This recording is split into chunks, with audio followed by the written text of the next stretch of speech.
Halo, saya Bangun Militer, kembali bersama Mesin Perang Channel.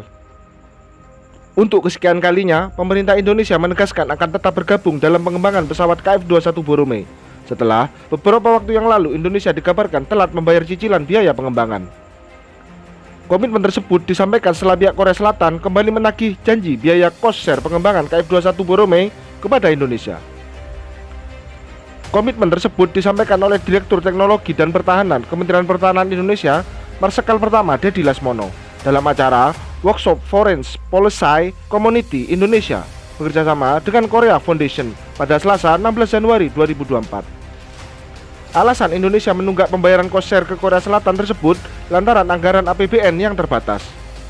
Namun demikian, di tahun 2024 ini, Indonesia telah menyiapkan anggaran sebesar 1,25 triliun rupiah untuk nantinya digunakan sebagai pembayaran cicilan pengembangan KF-21 Boromei. Namun demikian, angka tersebut belumlah cukup untuk pembayaran cost share sebelumnya. Hingga saat ini, Indonesia masih menyisakan sekitar 14 triliun rupiah untuk pembayaran cost share ke Korea Selatan. Dan jika pada tahun ini Indonesia membayar 1,25 triliun rupiah, maka sisa tunggakan yang harus dibayarkan ke Korea Selatan sekitar 12,75 triliun rupiah. Dikabarkan, pembayaran cicilan cost share pengembangan KF-21 Boromei ini ditargetkan akan lunas hingga tahun 2026. Meski begitu, biaya pengembangan KF-21 Boromei yang harus dibayarkan oleh Indonesia ini tak bisa disamakan dengan pengadaan alutsista, di mana anggaran yang sama, Kementerian Pertahanan Indonesia bisa saja membeli puluhan alutsista.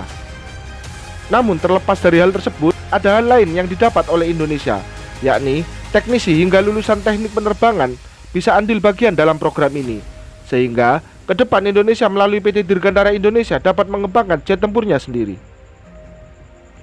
Program kerjasama pengembangan KF-21 Boromei antara Indonesia dan Korea Selatan ini sudah terjalin sejak tahun 2010, di mana dari cost share yang harus dibayarkan, Indonesia berkomitmen menanggung 20% dari total biaya pengembangan. Sedangkan Korea Selatan menanggung biaya 60%, serta 20% sisanya akan ditanggung oleh pihak swasta. Namun dalam perjalanannya, pembayaran cost share oleh Indonesia tersendat.